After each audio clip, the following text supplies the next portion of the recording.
En Tenerife existe un lugar único en el mundo que contiene la llave para crear un nuevo futuro para las Islas Canarias.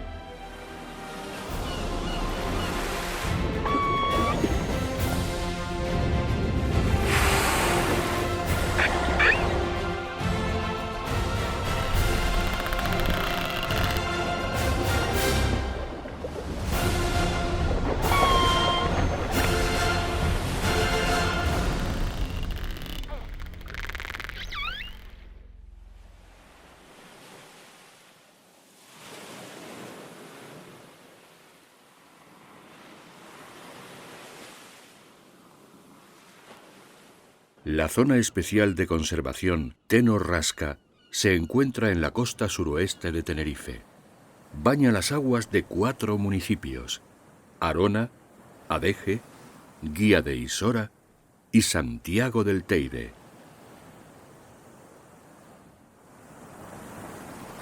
Sus aguas poco profundas albergan una gran cantidad de vida.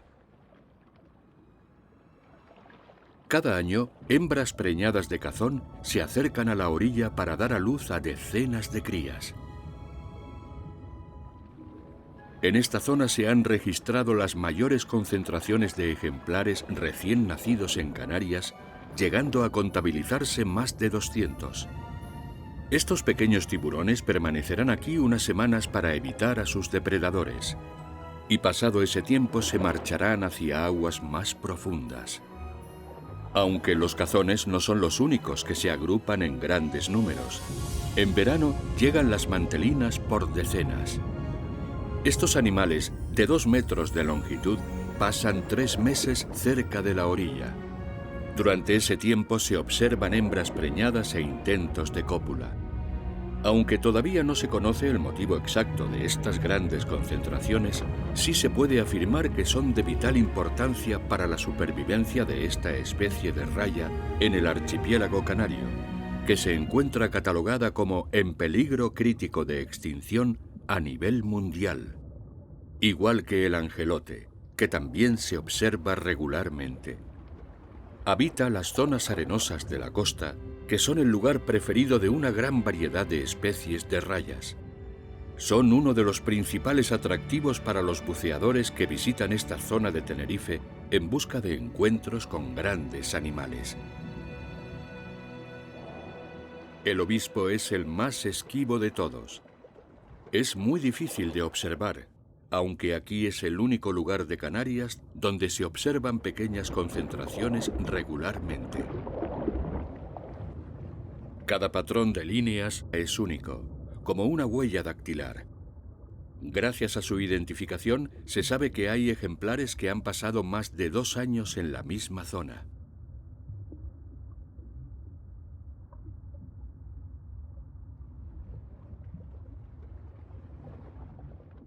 Conviviendo con esta abundancia de especies, la tortuga verde también es una habitante habitual de las aguas costeras, y a veces se la observa alimentándose de organismos gelatinosos que flotan en la columna de agua. Su alimento principal es la seba, que forma grandes praderas submarinas llamadas sebadales, ecosistemas de gran importancia que sirven como zona de refugio y alimento para muchas especies. Además, producen oxígeno y captan dióxido de carbono, ayudando a mitigar el cambio climático. Curiosamente, siempre se alimentan de la seba que crece en los bordes del sebadal, como si se encargaran de mantener su jardín perfectamente cuidado.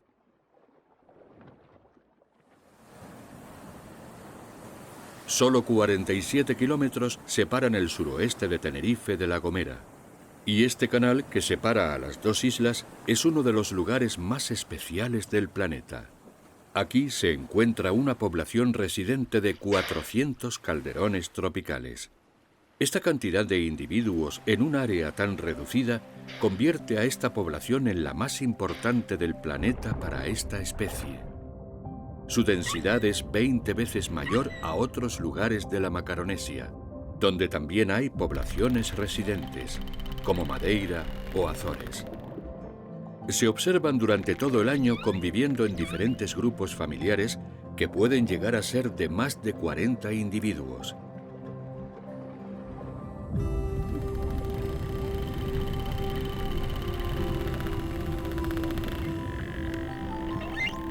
Su curiosidad y la frecuencia de sus avistamientos han hecho que en los últimos años se hayan convertido en uno de los emblemas de Tenerife. Sin duda, son los reyes de este lugar.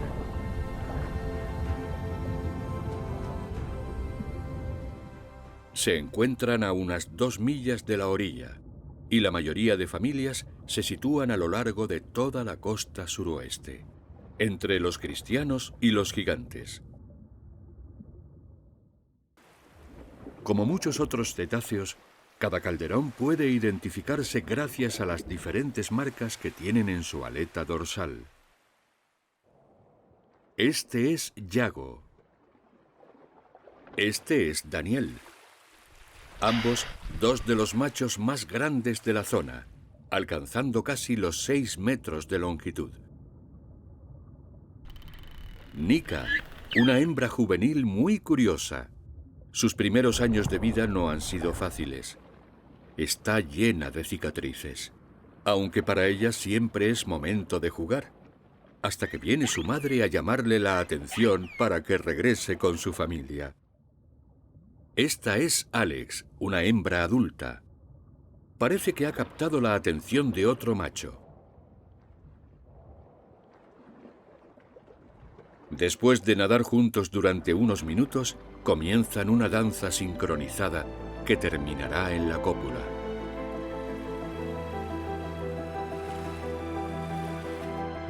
Los machos suelen permanecer en los mismos grupos familiares, pero a la hora de aparearse lo hacen con hembras de diferentes familias para así asegurar la diversidad genética de la población y la supervivencia de la especie en estas aguas.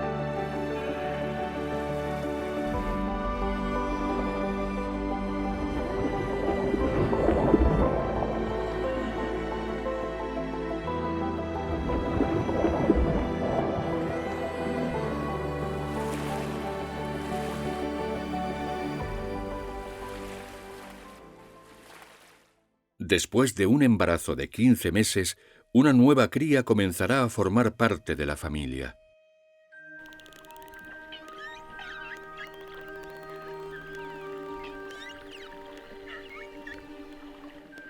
El lazo entre las madres y las crías de calderón tropical es uno de los más fuertes del reino animal. Serán inseparables durante años.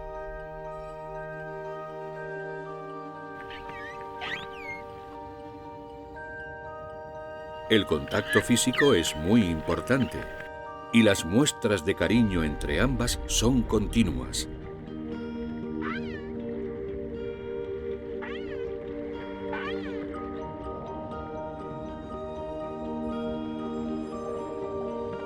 Los calderones tropicales se alimentan, se aparean y crían en el suroeste de Tenerife, por lo que la conservación de esta zona es de vital importancia para el bienestar de estos mamíferos marinos. Los calderones y el resto de cetáceos son clave para la salud de los océanos. Sus heces fertilizan las aguas, aportando nutrientes para que la vida pueda abrirse paso desde los primeros eslabones de la cadena alimentaria. Una gran cantidad de pequeños organismos que parecen sacados de una historia de ciencia ficción flotan cerca de la superficie. La puesta de un calamar diamante. Es una masa gelatinosa de 1 metro de longitud. Cada punto rosa es un futuro calamar, y en cada puesta puede haber hasta 70.000. Esta sopa de nutrientes atrae a otros animales, lo que da lugar a un espectáculo único. Un banco de trompeteros. El alimento perfecto para un delfín mular.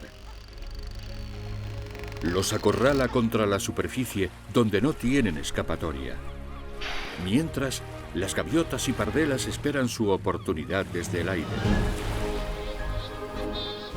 Esta gran cantidad de alimento atrae a más delfines mulares y también a otras especies, como el delfín común o el delfín moteado.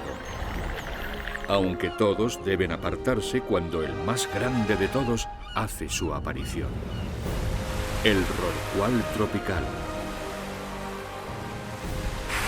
Una ballena que alcanza los 16 metros. Con un solo bocado es capaz de hacer desaparecer la bola de peces en segundos. La abundancia de estos pequeños peces ha hecho que la presencia de estas grandes ballenas se haya convertido en algo habitual en esta zona de Tenerife. En el mundo hay aproximadamente 95 especies de cetáceos, aquí se pueden llegar a ver hasta 30. Hay días en los que podemos llegar a ver hasta 7 u 8 especies por la zona de especial conservación. Aunque las ballenas y delfines no son los únicos que aparecen en la zona cuando hay abundancia de alimento. El tiburón azul, que habita en aguas abiertas y puede verse junto a atunes merodeando las bolas de carnada. Su áspera piel es utilizada para desparasitarse por estos grandes peces, que atacan a gran velocidad a los indefensos trompeteros. Las falsas orcas se alimentan de los grandes atunes y cada cierto tiempo también hacen acto de presencia. Esta excepcional biodiversidad ha hecho que durante los últimos años se le hayan otorgado a esta zona 2 importantes galardones medioambientales. Primero fue declarado como Punto de Esperanza Marina por la organización Mission Blue, liderada por la doctora Silvia Earle. Un logro desde el punto de vista natural, porque es una designación que te da un poco una llamada de interés para decirle: oye, tienes una gran biodiversidad, pero ojo, hay que cuidarlo. Un poco eso es el Hope Spot. Y hay muchos alrededor del mundo. Deberíamos estar orgullosos de tener uno aquí en Tenerife y en Canarias, claro. Después de este reconocimiento internacional, vino otra gran noticia. Esta franja marina que separa Tenerife y La Gomera fue declarada el primer santuario de ballenas de Europa. El reconocimiento del suroeste de Tenerife como santuario de ballenas no solo nos ha dado un impulso a nivel local para valorar lo que tenemos y poder enseñar nuestros cetáceos, ha servido también para que nuestras autoridades se den cuenta del reconocimiento a nivel mundial que estamos teniendo con nuestros cetáceos. Esta franja marina, que cuenta con 400 calderones tropicales residentes y es el punto de Europa con mayor biodiversidad de cetáceos, está en riesgo.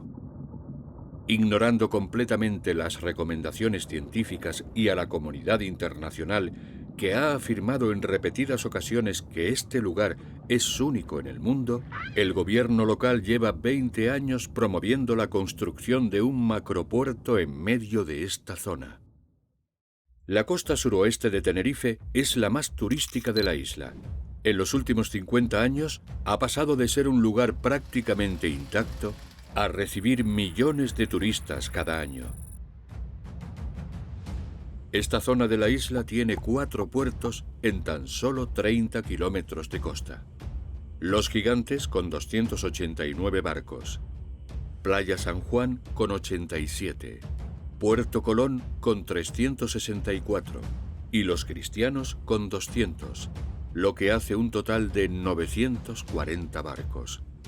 Solamente Puerto Colón y el puerto de Los Cristianos suman 564 embarcaciones que navegan por la zona. Además, desde el puerto de Los Cristianos salen los fast ferries hacia las islas de El Hierro, La Gomera y La Palma. Esto, unido al gran desarrollo turístico de esta zona, hace que los calderones residentes soporten una presión mucho mayor en la zona sur de la zona ZEC. Según un estudio llevado a cabo por la asociación Tonina, los niveles de cortisol, que es la hormona del estrés, son mucho más elevados en el sur que en la zona más al norte.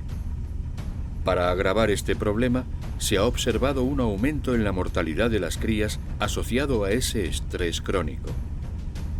Y justo en medio de la zona donde los calderones están relativamente tranquilos y en contra de todas las recomendaciones científicas, es donde se pretendía construir el puerto de Fonsalía, el quinto puerto en solo 30 kilómetros de costa. Un macropuerto con capacidad para cruceros, ferries y 470 embarcaciones recreativas. Esta gran infraestructura, que ocuparía 64.000 metros cuadrados, no aliviaría el tráfico marítimo de la zona de los cristianos, ya que la presión turística y pesquera seguiría siendo la misma.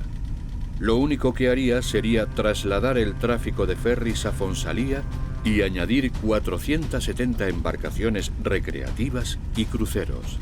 Por lo tanto, no aliviaría el tráfico marítimo, sino que empeoraría este gran problema de forma considerable. El principal argumento que se ha utilizado para promover este macropuerto es que mejoraría la conectividad entre Tenerife y las Islas Verdes, acortando los trayectos y los costes. Sin embargo, los trayectos solo serían 15 minutos más cortos en comparación con los actuales desde los cristianos. Pero Fonsalía se encuentra 25 kilómetros más lejos de cualquier núcleo urbano que los cristianos, y el tiempo que cada persona tendría que hacer en la carretera se incrementaría entre 20 y 30 minutos en cada trayecto. Es decir, casi una hora de carretera entre la ida y la vuelta, dependiendo del tráfico. Por lo tanto, el tiempo de viaje total, en lugar de acortarse, se alargaría. Así que este puerto no mejoraría de ninguna forma la calidad de vida de las personas de Tenerife ni de las Islas Verdes. Es que hay que empezar a reducir. O sea, lo que se está planteando ahora mismo es que hay que empezar a reducir la presión. Entonces, crear un nuevo muelle, justo en la zona donde los calderones parecen estar bien, dentro de límites razonables, o sea, es que no tiene ningún sentido desde el punto de vista medioambiental. Es ir en contra del medio ambiente. Si se mete un puerto con capacidad para 500 barcos recreativos y 5 grandes buques, esos buques van a navegar por toda la zona protegida circundante, de modo que los impactos se generan en la zona. Y estos impactos son contaminación química de los contaminantes de los barcos, contaminación acústica del ruido de los motores y peligro de colisión, que ya en el sur de Tenerife se han registrado colisiones tanto con cetáceos como con tortugas. Y lo que tenemos es que empezar a mirar en esa solución cero, que la solución cero no es nada más que reutilizar lo que tenemos y no hacer estructuras que puedan generar más perjuicio que soluciones a la sociedad. Un muelle para la mejor conectividad entre los canarios, pero muy poca gente se pregunta para qué quieren 500 plazas de barcos recreativos. ¿Qué afecta eso a la conectividad? Yo creo que eso afecta a otra cosa, hay unos intereses que nosotros no sabemos dónde están. Este puerto es un ejemplo más del modelo de desarrollo de la isla de Tenerife, que durante décadas no ha tenido en cuenta la conservación de las zonas costeras. En gran parte de esta zona se ha desarrollado un turismo de masas, de sol y playa. Actualmente hay 118 establecimientos hoteleros, y la ocupación y transformación de esta costa para satisfacer este tipo de turismo es notable. Esto, unido a los 6 millones de turistas que visitan cada año la isla, hacen que Tenerife esté sufriendo una presión mayor de la que puede soportar.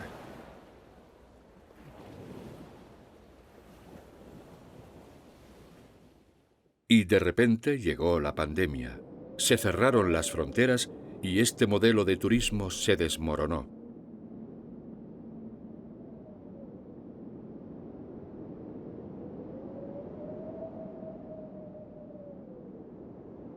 «50 años de desarrollo se esfumaron de un día para otro. Sin turistas, esta zona de la isla se quedó completamente desierta y en una profunda crisis».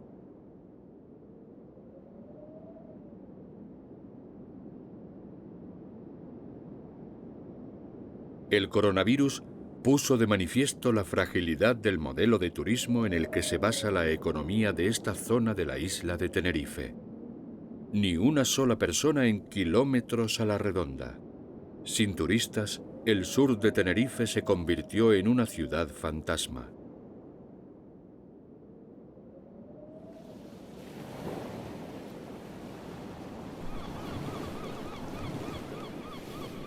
Y con la población sin poder salir de sus casas, la naturaleza recuperó el espacio que había perdido hace mucho tiempo.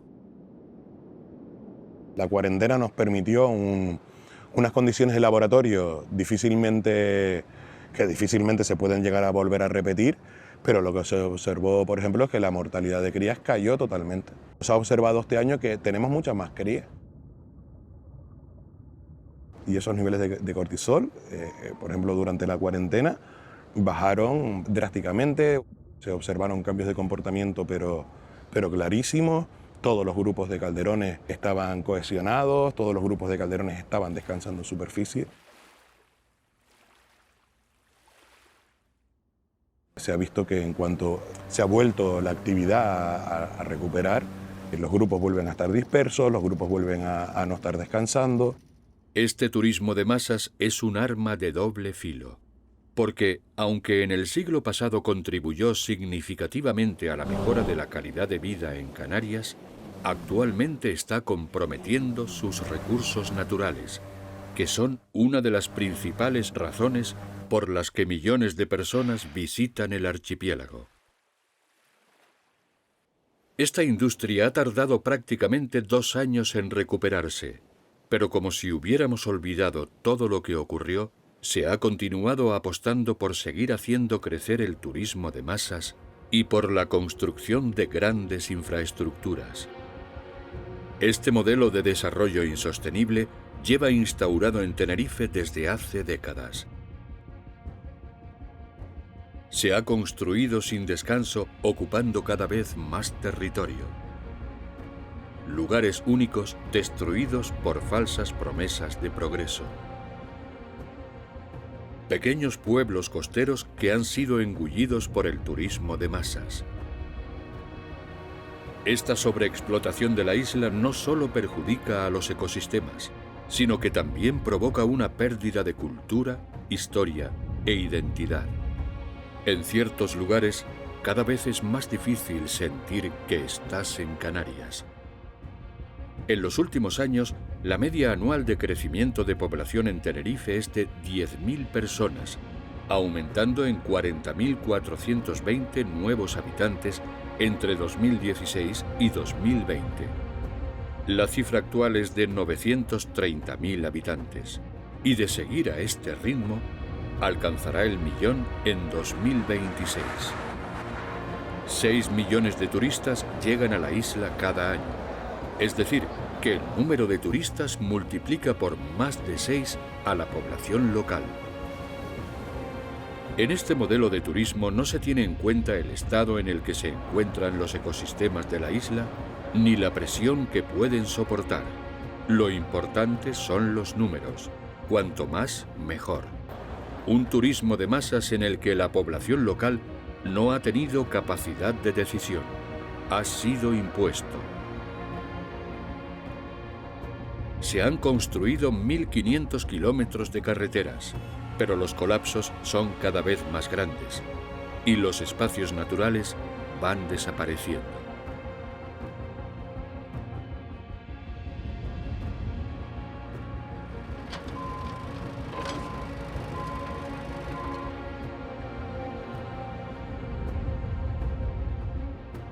La población sigue creciendo. Y estas obras lo único que hacen es perpetuar un problema que cada vez es más grave.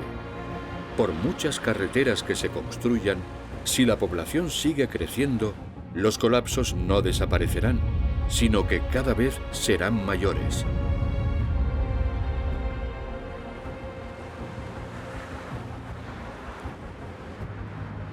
Y en el archipiélago canario al completo, entre 2000 y 2020, la población ha aumentado en 530.000 personas, convirtiéndose en la tercera comunidad autónoma con más habitantes por kilómetro cuadrado, solo por detrás del País Vasco y Madrid. Sin embargo, si restamos el territorio protegido, donde no pueden establecerse núcleos poblacionales, la cifra sería de 500 habitantes por kilómetro cuadrado, convirtiéndose en la comunidad autónoma con mayor densidad de población en España y siendo Tenerife la isla que lidera este crecimiento con mucha diferencia sobre las demás.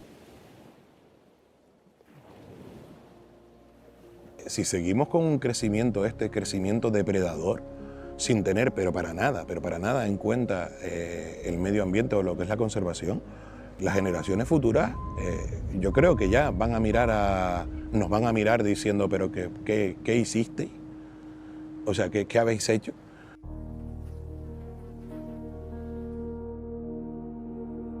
Este desarrollo está destruyendo lo que hace únicas a las Islas Canarias, su biodiversidad. Una biodiversidad tan grande que biológicamente se puede comparar con la de las Islas Galápagos.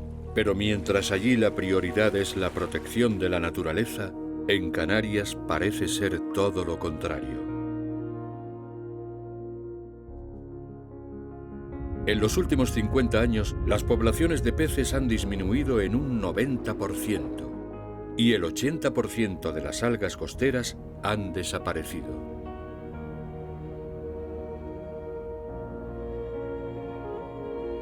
Si este desarrollo insostenible continúa, Canarias perderá su mayor tesoro y uno de sus principales atractivos turísticos. Las consecuencias no serán solamente ecológicas, sino económicas también.